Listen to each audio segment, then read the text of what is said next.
Welcome everyone to our Hydrogen Investors Tours breakout session on funding and business cases.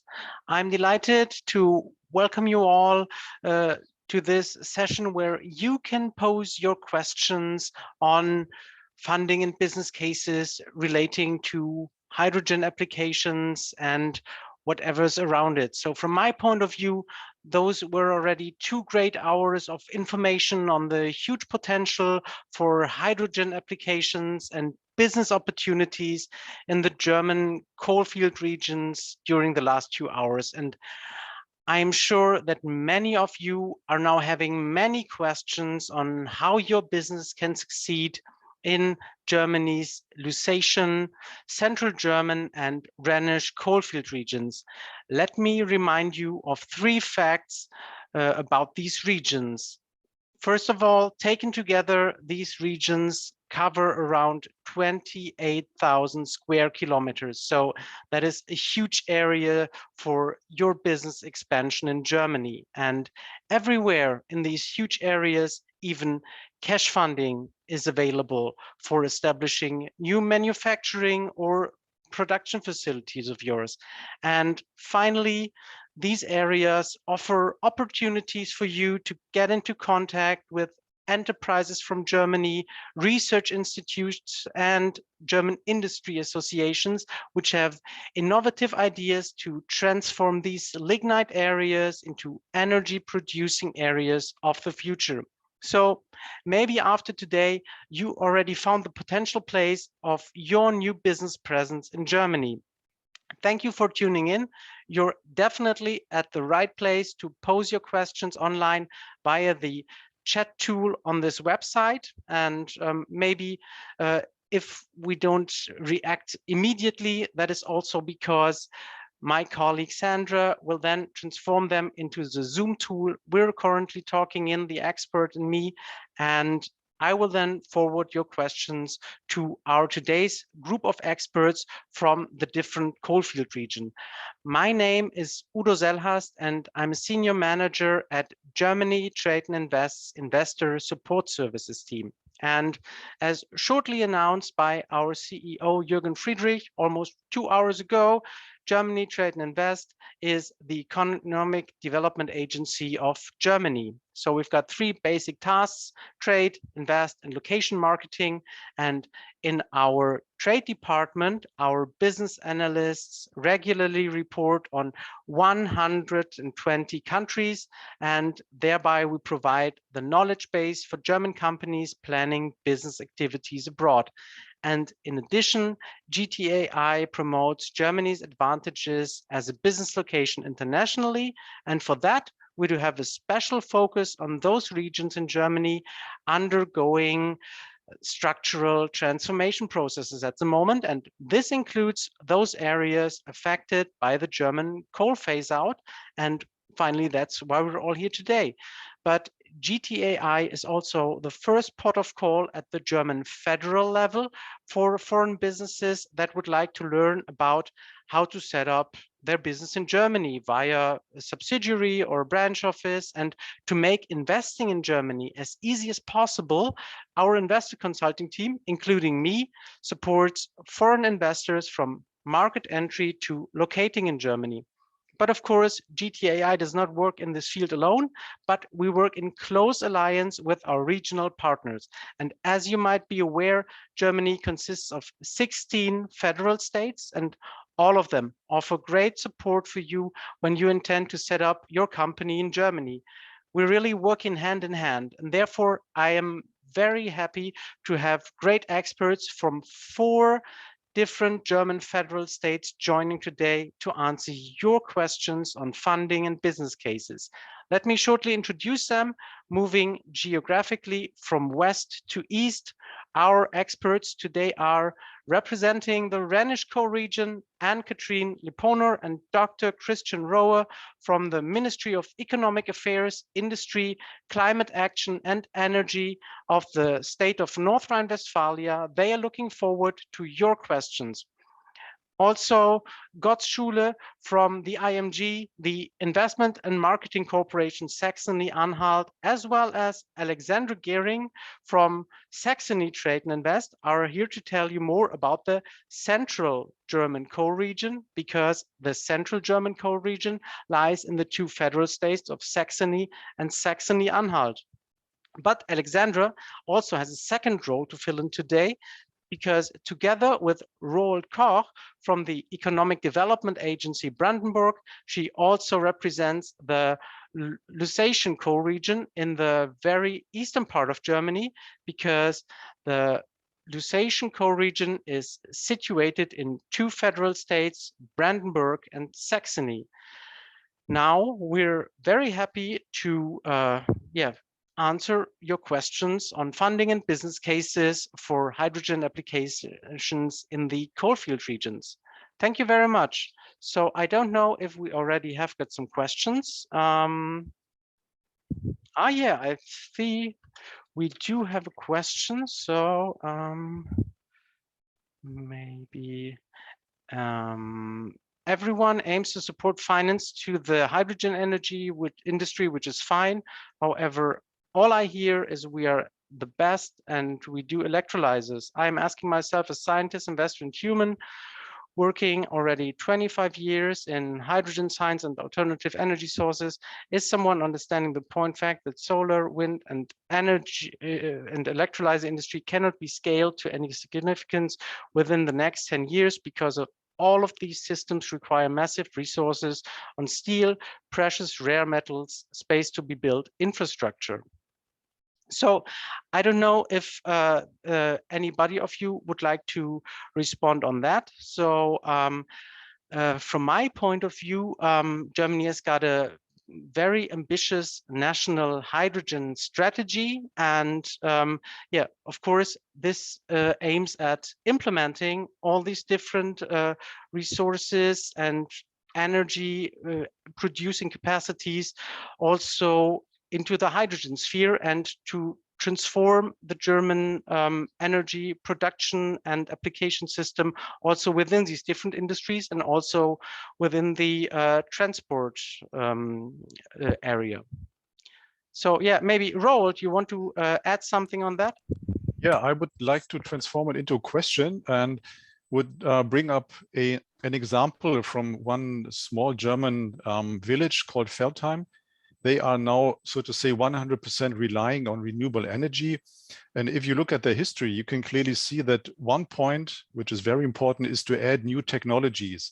And I think this is where the question is alluding to, that new technologies, of course, on the one hand, need time to develop. On the other hand, once they are developed into products which have a market for itself, they need to be produced. And I think it's totally right what the person asked, that we need more resources to build up the windmills, the solar fields, and so on, even the batteries for the e-vehicles. On the other hand, if you look at Feldheim, 44%, which they saved in energy, which is necessary to make it 100% reliant on renewable energy, comes from not using energy. So saving energy is a very, very important point. And I think this is just stressing what the person has just mentioned or added to our discussion today. Probably it was a little bit under stress, but you cannot go to the public and say we need to save energy. This is something what is a sheer political topic right now, I think. And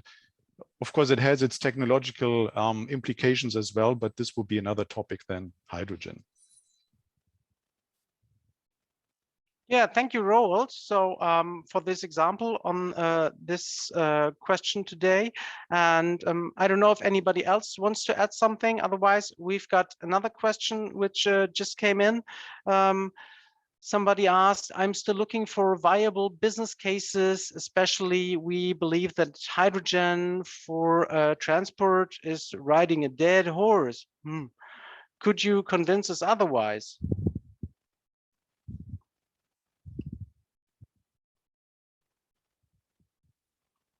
So maybe, yeah, Roald, do you want to comment on that? Maybe I try and comment on this. If you think back 120 years when it was not really made up if the electrical car battery powered car or the combustion engine powered car would be the one who would develop the market. At that time, if you ask this question at that time, you could say the combustion engine powered car would be a dead horse. So I think it's still open to the development in the future. We know all the weaknesses in the systems, that H2 right now is still expensive. The sheer amount which might be needed is not available right now, but that's why we are really trying to focus on this issue and to make it cheaper in the future once the supply is coming or getting greater. That would be my comment on this.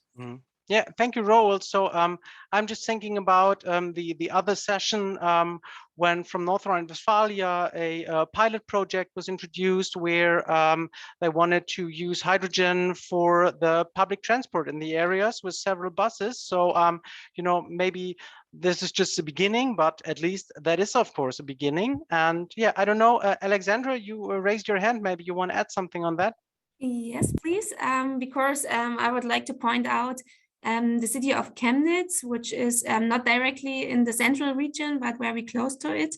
And they are with the H2 network, they're setting up a center for mobility competency, and they won the federal prize for the center to be this one hub for mobility in the hydrogen sector.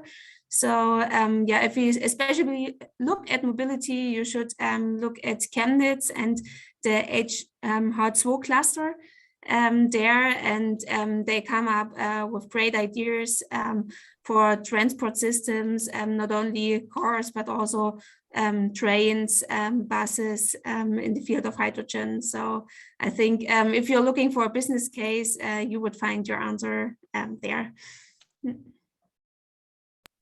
Thank you very much, Alexandra. That's a great example too, I think. And yeah, we already got another question. So since Germany has an ambitious national hydrogen strategy and many national PGs are under development, what is the next step for inter-European and international cooperation schemes, replication models, and business opportunities? So of course, you know, you're all representing your respective federal states, and yeah, maybe you can talk something. You can tell something about the the developments which are actually at the moment on the way in your federal states. So yeah, maybe Roald, you raised your hand first, so maybe you go. Yeah, maybe just a quick answer. We just recently went online with our cooperative platform in the internet, which offers an supply and demand for hydrogen. It's open internationally. It's in German and English, so we don't have any language barriers in there.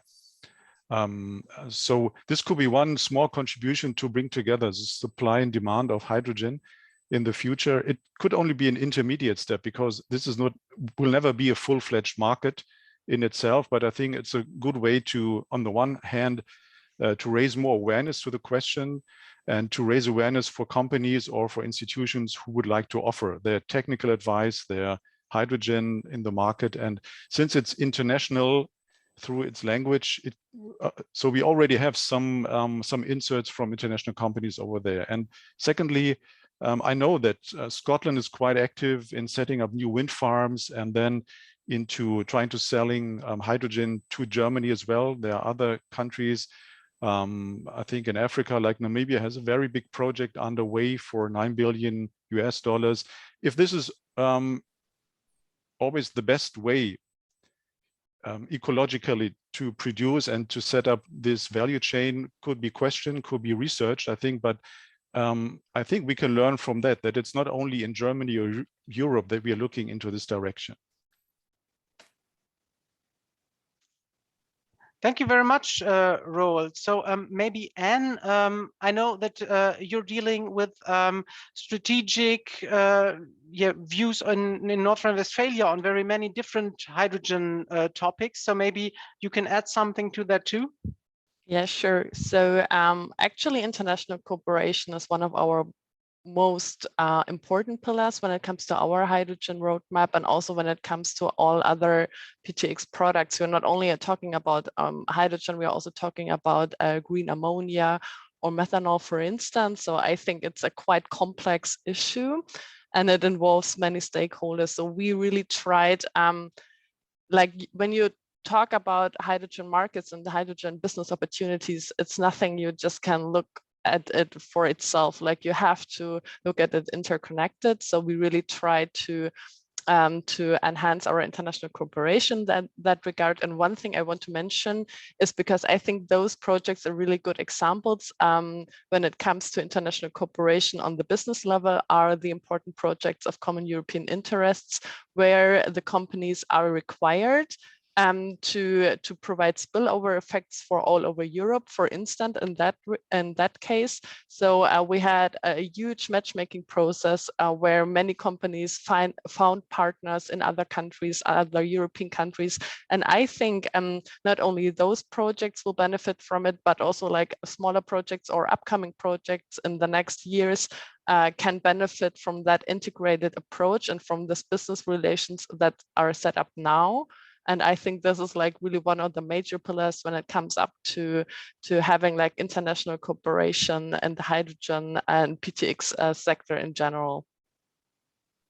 Thank you very much. And so, yeah, of course, IPCEIs are a thing which are interesting for very many companies. And yes, so Alexandra, you also wanted to add something, I think? Yeah, just one point I would like to stress out here, what I think is one of the most important points as well when we talk about international cooperation is in terms of infrastructure. I think when it comes for hydrogen infrastructure, we need to work together with the European partners. We see that for the pipelines, and there are those IPCEI projects to connect our regions to European pipelines. So I think we should definitely need to, or we have to talk about infrastructure here when it comes to cooperation. I'd like to add on that as well, because Sure. I highly agree when it comes to infrastructure. And of course, this is also part of the IPCEI process, but it does not only entail pipelines, for instance, but I think like there was a previous question when it comes to mobility, and also like when we talk about refueling station infrastructure, I think we can also count it to the part of infrastructure, and this is what has to be done European-wide. And I think this is what is a really active field as well, and very contrary to the observation the person who asked the previous question was saying, like I think many people count on it, and like many companies invest now not only in transport in general, but especially in the refueling infrastructure. So I think European-wide, we are on the same page with that. Thank you very much. So I think yeah, you greatly answered this question. So, and we've got another one which just came in. So what role do you think large stationary electricity storage facilities play in the production of green hydrogen? So maybe we are already a little bit in this infrastructure discussion, but I don't know if anybody of you can comment on that. Yes, let me try. Yeah, thank you, Gerd. To address this. Look, the I believe the meaning of stationary storage facilities is definitely increasing. We have to find ways to store electricity produced in wind farms whenever there is no direct electrolyzing technology available locally, so that the electricity can kind of buffer, if that makes any sense. And from that perspective, the battery is, in the context of electric vehicles, the battery is about to become a mass product, so the costs are definitely going down, and we trust that we see the same developments in the stationary storage facilities. And also we need, I believe, the securing of raw materials and the stable supply chains to allow European companies a stable production flow is utmost important. And in this context, we obviously have to get on the top of our supply chains. to secure the long-term competitive advantages of the European economy. Thank you very much. Thank you very much, Götz. So yes, so if you've got other questions, then please pose them via the chat tool, and then my colleague Sandra can forward them to us into our internal discussion tool. And yes, so maybe I would also be interested in, maybe from your perspective as economic development agencies, or as you're very close to projects of investors in the ministry in North Rhine-Westphalia. So you know, very much is talked about the German national strategy, but does your federal states also have their own hydrogen strategy in place? And yeah, if so, could you explain some key pillars of this strategy? So maybe Götz, you just finished the last question. Maybe you can start with this one too. Right. No, thanks a lot for this. Yes, as for Saxony-Anhalt, our provincial hydrogen strategy foresees that Saxony-Anhalt will not should be just a hub for hydrogen production, but also the hub. We're focusing on the hardware components. So we are looking at acquisition of major producers of electrolyzers technologies, water purification systems, compression systems, up to transport, and obviously the user level, the refilling and distribution sector. So we, as for Saxony-Anhalt, we've developed a model with 3 levels, where first level would be the production level, the systems level, the hydrogen power plants, the hydrogen production facilities, all the way. But then on the second level, we're looking at the component manufacturers, and the parts manufacturers, and on the third level, we're looking at the basic technologies that keep everything together. Right, that answers your questions. Great, thank you. I think everybody got a great impression on the plans in Saxony-Anhalt so far. So I don't know, do the others want to add something about the development in their federal states from the strategic point of view? Yeah, maybe Alexandra? Absolutely, because we not only have one strategy, but we have 2. We have the Saxon hydrogen strategy, and we have our own strategy, a hydrogen strategy for Lusatia, together with Brandenburg. So the main emphasis here are research and development support. I already mentioned the Hydrogen Mobility Competency Center in Chemnitz, which will be a huge hub for hydrogen for mobility use. Another stress on industrial production for electrolyzers and fuel cell systems, Power-to-X facilities, and hydrogen infrastructure that goes beyond borders. As we already mentioned today, we need to work together with the other states, with the other countries in Europe. So that's in a nutshell. Yeah. Thank you. As you already mentioned, the Lusatian co-region, maybe Roald, you want to add something? So because you already told about your new platform. Yes, of course. Like to, but I think I would just repeat much of what has been said, sure. since since many of the topics they just are not copied but are the same, and maybe all of the strategies of the federal Länder as well. We have a strategy, and we have a kind of integrating political paper with Saxony-Anhalt state and Saxony state, which was published even before our strategy. And we focus probably on, like the others as well do, on 3 parts. One is the production of hydrogen, including manufacturers of electrolyzers and the infrastructure. In this respect, we are very happy to have Ontras as a close cooperation partner in our network, who is setting up the infrastructure, the pipeline infrastructure in our region. Secondly, of course, we have the applications when it comes to fuel cell applications. I think there's much to be developed. Foremost, like we see right now, that we talk about heating, and to save natural gas. And I think one topic which might come up in the future will be fuel cells more widely used for heating purposes. And the third one, of course, is the mobility, which to some extent is, of course, connected to the OEMs. If they don't produce the cars, we don't have any chance to get them on our roads. I think with the buses, it's a little bit different because they already see a kind of pipeline of projects, and we see there's a kind of waiting list if you would like, as a community would like to order buses. So this, I think, are the three main pillars in our strategy. And of course, we like then to pinpoint to some of the energy intensive industries.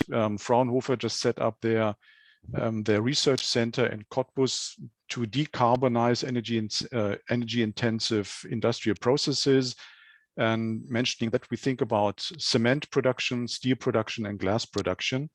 And as you can understand, they have a high amount of natural gas right now used for their products, and they are really struck very hard by the current crisis. Yeah, thank you very much, Roald. So yeah, I think Anne already commented to a large extent to the NRW strategy on hydrogen. So I don't know if she could add something to that right now. I think we've got a little comment on that, that there shouldn't be just a one-sided hydrogen only strategy instead of, and maybe it would be better to have a renewable energy strategy. But I think that your answers already answered this one, so that hydrogen is implemented in very many different spheres of renewable energy production and also into different applications. And I think we do have another question. Would the panel like to comment on the hydrogen investment mechanism offered by H2 Global?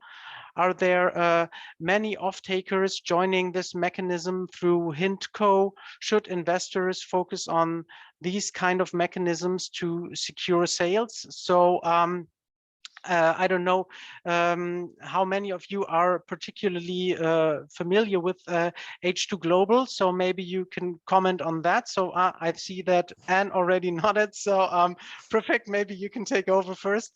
Yes, sure. I think H2 Global was one of the most discussed and funding schemes when I talk to representatives of our industry in particular, because that offers the opportunity. I think that interrelates with a lot what has been said before, like, because we know we cannot, maybe H2 Global, it's like a mechanism just for everyone who's not so much into it, where you can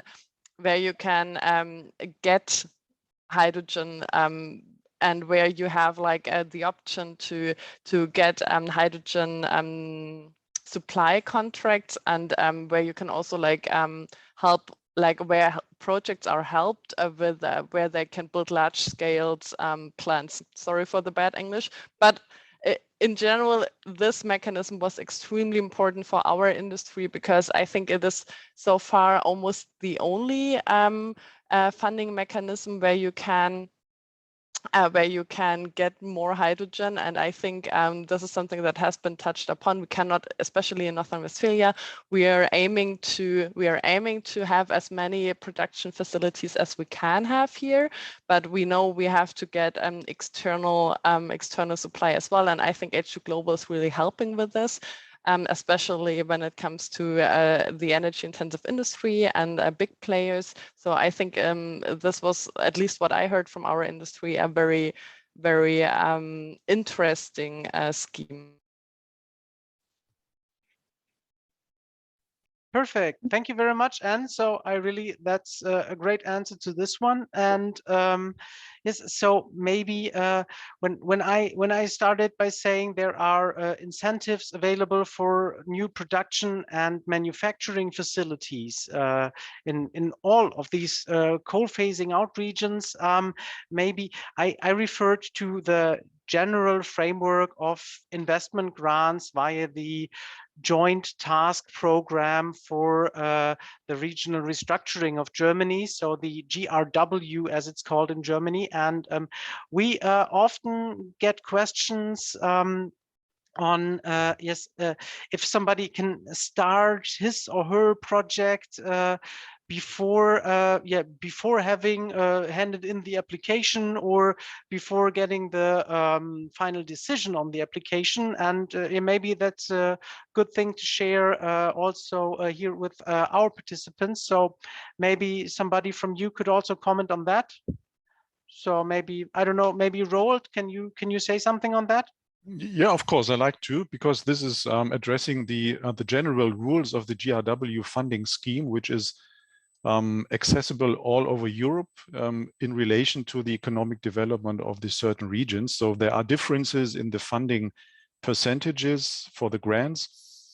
You need to hand in an application, but once you hand it in the application, which needs to be complete to a certain extent, not 100%, maybe 80%, you will receive a confirmation letter from the development bank of the respective state or land that you can start the project on your own risk at first until the last permission has been given by the development bank. So it's a flexible start. The numbers are flexible as well until the development bank says we now need to write a report internally to prepare our decision-making body for this decision. Until that, it's all very flexible, and we can only encourage companies to start this process because at least in our region, bordering to Poland, you can already, or you can still get funding up to 25% into fixed assets purchases as cash grants, ex post, of course. So you first need to hand out the money to buy the equipment, but then you get the money back from the development bank. So it's quite attractive, I think, even internationally. So companies should really think about it and contact us, my colleague Alexandra and me, in this respect. Thank you. Thank you very much, Roald. So I don't know, at the moment, we do not have any new questions in the tool. Maybe if you're interested, then just write your questions to us. So yeah, that would really appreciate it by us. And so yes, maybe in the meantime, we can have a little round around the federal states. Maybe yes. So what kind of hydrogen investments are there currently in your co-regions and in your federal states? So yes, maybe we just start with Saxony-Anhalt. Let me put my mic on, then you can hear me. All good. Thanks for the question, Udo.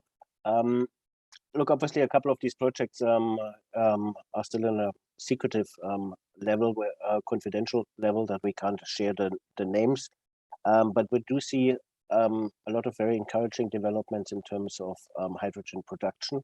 One of the cases, one of our flagship projects in Saxony-Anhalt is taking place in the chemical park of Leuna, which is Linde, which is a massive gas producer already. Linde is putting up a 24 gigawatt hydrogen power plant.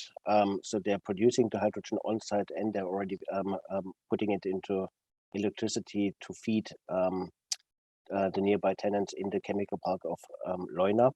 Also, parts of the hydrogen, I believe, is being used for chemical processes as part of the decarbonization process of the petrochemical industry. So that's definitely a very nice thing there. But then we got all sorts of companies that are buying surplus capacities of green electricity producers, wind parks. So these investments are usually closely situated to a substation where they're buying the surplus capacity from the different producers, translating it or transferring it into via electrolysis technology into hydrogen, and then they for storage, and with this they produce an even flow of electricity for nearby tenants in the industrial areas. These are some of the developments. We see a lot of interesting developments of small operators. So we got, for example, we got a quarry operator, Steinbruch, that wants to produce, that wants to put solar panels into his quarry. So he did the calculations years back already, and he had the plans for the solar PV field. He had it in his drawer for years, but it never really made all that sense. But now in connection with hydrogen, he wants to produce his green electricity, not to feed it into the power grid, but to produce his own hydrogen on site to feed into his trucks. So he's revamping his trucks. There's a nice funding at the moment out there that the commercial vehicles will get an upgrade, or the government is paying a subsidy to adjust the technology. And in this context, we've seen the figures. It makes amazing sense, just from a perspective that small things, that the cars don't have to go to the petrol stations anymore. They can actually have their petrol station on site, and it's a circular economy. So we see a lot of encouraging investments. And when you think you've seen it all, then somebody else comes with an even better idea that you haven't even had on the screen. So a lot of creativity. It's a very fertile breeding ground for new innovative technologies at the moment. And honestly, I'm happy to be alive right now. It's the most exciting time, I believe, for economic development right now. So that's it. Thank you very much, Götz. So maybe, yes, as Alexandra, as you're also part of the Central German co-region, but also of the Lusatian co-region, maybe you can, in a little fewer words than Götz, tell something about the situation in Saxony. Sure, and maybe I answer the next question first, which is okay, perfect. here online, because yeah, I can link it also to the other question. So the question was, is there 100% funding grants in your area for early stage startups? So for startups at all stages, there's a very wide area of schemes. So yeah, please get in touch with us, and together we have a network called Future Sax. They are especially the experts to support startups at all stages. So we can definitely have a look at which programs fit best for all kinds of startups. So we have create incubator programs, for example, by the Volkswagen manufacturer here in Dresden. So you can move into this Volkswagen hub, and you get a payment, you get to use all the infrastructure to further develop your idea.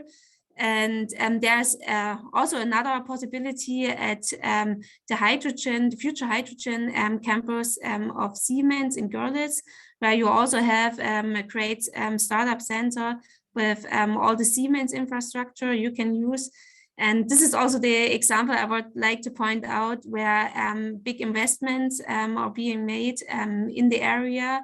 So yeah, right at this future hydrogen center in Görlitz at the Siemens campus, there's a big investment by the Fraunhofer Society, who built this hydrogen lab, but also by Siemens and companies, startups, also bigger companies are invited to be part of, use the startup center, use already existing production hall to be part of this development in the region.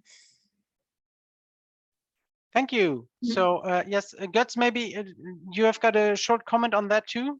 And not particularly on that one, just to go back to my statement with the 24 megawatt, obviously it's gigawatt for the Lindeb hydrogen power plant. My apologies.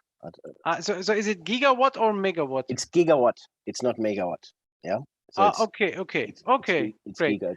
Okay, so maybe then we go on, as we're in the Lusatian area right now. Maybe Roald, do you want to add something, because we're running a little out of time? Yes. So maybe if you want to comment on that too, then yes. Yeah, of course, maybe a general answer to this, that our development banks, I think I can speak for all the 16 states, that they all provide kind of public venture capital fund an angel funding, and we have all our angel investors running around. And we are quite lucky probably in Lusatia area, which is geographically expanding right to the border of Berlin, which is the hotspot for venture capital in Germany. And I think it's just give it a chance, call us, and we will put you through to the investors, to the development bank, and see what they can do for you. If this is always 100% funding, depends on the concrete project, on the background, on the maturity of the technology. But mostly the public banks, they only provide a co-investment. They are not really funding 100% upfront for startups. Perfect. So thank you, Roald. You see, we're really working hand in hand here, because you already answered the next question, which was on other financial opportunities for startup, like venture capital or crowdfunding for investors. And yes, maybe Christian and Anne, maybe if you can also say something about your business cases in North Rhine-Westphalia, but we also got a question, and as you're from the ministry, maybe you're best to comment on that. So to accelerate hydrogen society, who will prepare and pay the money for that? And also maybe that is something the political sphere needs to answer, and not us. Yes, but another question which could be perfect for you is, will the permitting and application processes in the hydrogen sphere also be standardized and simplified to support the development? So maybe you can comment on that, but also on general possibilities in North Rhine-Westphalia and the Rhenish co-region. Sure. So that's 3 questions. I try to say some words to all of them. As Mr. Koch already said, the conditions for startups in Germany and startup funding, respectively, venture capital and seed capital for startups, are usually something that our regional development banks do. So for North Rhine-Westphalia, that would be the NRW Bank. And I'm sure that the experts there are very helpful in case you have questions regarding this. I would just like to add that in North Rhine-Westphalia, we also have an initiative called H2 Hub, which is an initiative to bring together startups from the area of hydrogen to establish networks for them, to help them find their way through the structures that we have in North Rhine-Westphalia. I think that's also really helpful. This is also part of the answer to question number 2, the Hydrogen Society. So indeed, in North Rhine-Westphalia, and I believe in the other states as well, we are trying to establish networks and initiatives to bring all the actors together who are engaged in hydrogen topics. This is also something for which we use money for structural change in the coal regions, because we believe this is necessary. So if you understand Hydrogen Society as bringing together everybody who's involved, and we're talking about businesses, research institutions, also the entire transport sector, public transport, everybody who's engaged there. So we're really setting up the networks and bringing everybody together to see what are the needs, what are the business cases, and how can they be supported. And to answer your final question, permitting and application processes, we know that this is something that goes to the heart of every investor who comes to our state or to any other state in Germany. We believe that there is a need to speed up processes. I think what we need to look at here especially is people working on applications, people working on permits. This is something where we as government can do something, where we can increase the number of people working on that, where we can shift government resources into hydrogen projects, where we believe this is a priority right now. I'm not going to promise you a standardization of all the processes across Europe, because I can't do that, and I'm not sure if anybody can do it. But I believe that with the right resources to work on applications and permits, we will see progress there. Thank you very much, Christian. So yes, I think, all the governments in Germany and all the economic development agencies, they are joining forces in order to increase the hydrogen capacities in Germany, and in order to get hydrogen applications in Germany up and running. And I don't see that we have got any more questions in here. So you can connect directly to our experts today. It can be, for instance, via the online tool, which is here at gtai.live. And you can just click on the speakers and then find out the respective speaker and get in touch via email, for instance. And then you can discuss other things, like I see there's been a discussion on 24 megawatt or gigawatt. Maybe that can also be continued bilaterally, and you can also yes, have more information on the new initiatives in Brandenburg, Saxony-Anhalt, Saxony, and NRW. And yes, finally, let me conclude this breakout session by thanking all of you for posing so many questions. I think some were quite controversial, and therefore I would also like to thank our fabulous group of experts today who yeah, really answered everything within the instant. So I think all of you 5 did a great job. So thank you very much for that. And yes, maybe I'm looking forward to getting into real contact, not only via the screen, with some of our participants today in order to discuss the business and investment proposals in Germany in the next maybe year or years too. And I'm sure all of our participants will do that too. So thank you very much for joining today, and now have a nice lunch in Germany, or maybe a nice dinner somewhere in Asia, or maybe also have a nice breakfast and have a good day in the Americas. So thank you all for tuning in, and thank you very much for joining today. Thanks for having me. Bye-bye.